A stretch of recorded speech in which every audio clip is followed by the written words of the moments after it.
Good evening, everyone, and welcome back to the Suburban Rifleman. In this video, I want to take a look at the second of my two remaining Ruger single-action armies that I have today, and this one is my Ruger Blackhawk. Let's do a quick safety check on it, although it's been checked already. You can see all of the chambers are empty. As I said, this is a new model Blackhawk. You can tell because of the two pins instead of three screws there. This one's not super new. This was made in 1980. The thing that's really cool about this particular Blackhawk is that this one is chambered in 41 Magnum. I think I already said this had the 4 5/8 inch barrel. My dad had more or less this exact same Blackhawk from just about the same time. I think it was maybe made a year or two earlier or newer than this one. Both of them came from the same guy, but my dad's was chambered in 45 Long Colt. This one I wanted because I've always been fascinated with the 41 mag, and I'm not going to get deep into the 41 mag for this video. We're just going to take a quick look at this revolver. I could talk about the 41 mag and all of its attributes and what makes it such an interesting cartridge for 2 hours, and nobody wants to hear that. So let's take a look at the gun itself. As I said, it was made in 1980, and it is in 41 mag. You can see relatively small hole there, well, bigger than 357, but smaller than a 44 or a 45 Long Colt. So this is a new model, meaning it's got these two pins, and as you can see, it has a safety transfer bar and no firing pin on the hammer. Now, most new model Ruger Blackhawks just have 2 clicks instead of the distinctive 3 clicks, but if you listen to this one, you can see there are 3 clicks, although 2 of them are very close to each other. And those of you who are quite familiar with the Ruger Blackhawk will have already noticed that there's quite a bit different about this one than a standard Blackhawk, and that's because I've done quite a bit of work to it.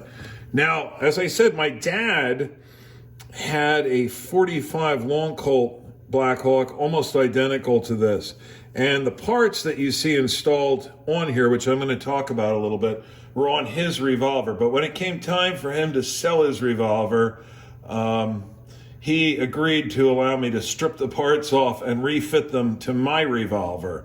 And that was very nice of him. So as you can see, the grip frame is different on this revolver than on a standard Blackhawk. A regular Blackhawk would have a very similar grip frame and grip size to what's on my Ruger Old Army. Actually, it's not the same. There are some significant differences because this is an old model versus a new model, but the shape and size would be the same. This grip frame is all made out of aluminum. This grip frame is entirely made out of stainless steel. So there's a big difference there, but it would have looked very much like this. Now, the stainless steel grip frame that's on here, I thought this was from Power Custom. I think in actuality, this may be a Ruger Bisley grip frame because I can't find any reference to Power Custom having made a grip frame like this. It adds quite a bit of weight to this revolver. Although if you compare it with the Ruger Old Army, the Ruger Old Army has a 7.5 inch barrel.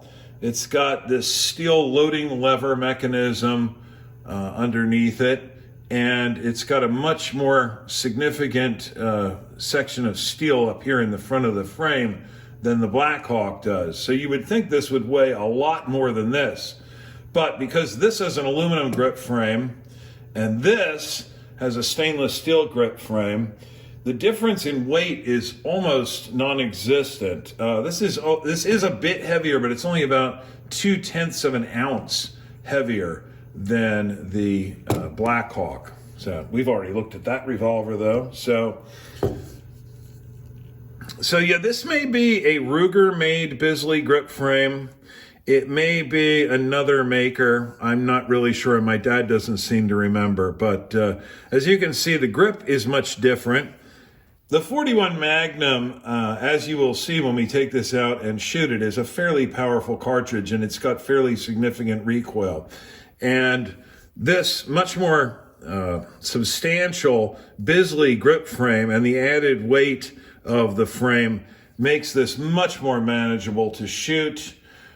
The parts that are from Power Custom are this Bisley hammer and Bisley style trigger, which is much more curved than the trigger you would usually see on a Ruger single action revolver, which would be much more like this one.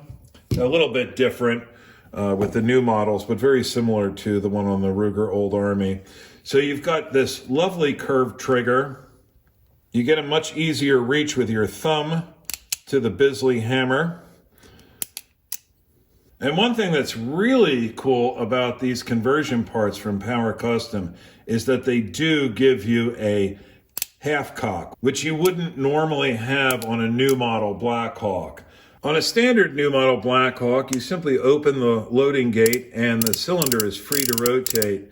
But one sort of disadvantage of this system is when you rotate the cylinder, there's no clearly defined spot to eject or load the cartridges. When you get to a stop and hold it there, the ejector rod won't go through the chamber, and you can't fit a cartridge past the bottom of the shield here. So you've got to kind of find your spot visually, and then you can eject your old cartridge and load a new one in there. With the Power Custom conversion, when you place the revolver on half cock and then open the loading gate, you immediately notice that the freewheeling of the cylinder is much smoother and easier. And now when you rotate the cylinder forward and go back against the stop, it's perfectly aligned to both eject a cartridge and load a new one. So you don't have to keep your eyes on this. This makes it much better if you're reloading in the dark, or if you're in a dangerous situation and you have to keep your eyes on the threat. This is much easier to work with. And as I said, the cylinder is much more free spooling than it would be with just the loading gate open. I don't know what I put this thing together. I should understand what the difference is, but that has a lot more resistance than this does. So that's some kind of alchemy or black magic that I don't entirely understand. The other great thing about this Power Custom hammer and trigger is the single action trigger on this is just sublime. So I guess that's pretty much all I have to say about this revolver. I just wanted to take a quick look so we didn't have to spend a lot of time talking about these guns when we're actually out at the range and we can focus on shooting. As I said, I have a really long standing relationship with Ruger single action revolvers. I've owned quite a few of them over the years. These are the only two I have at the moment, but they are certainly two of my very favorite handguns, if not my two very favorite handguns. So anyway, hopefully we'll be out shooting both of these guns in the near future and making some other interesting videos. And when I post those, I hope to see each of you then. Later, guys.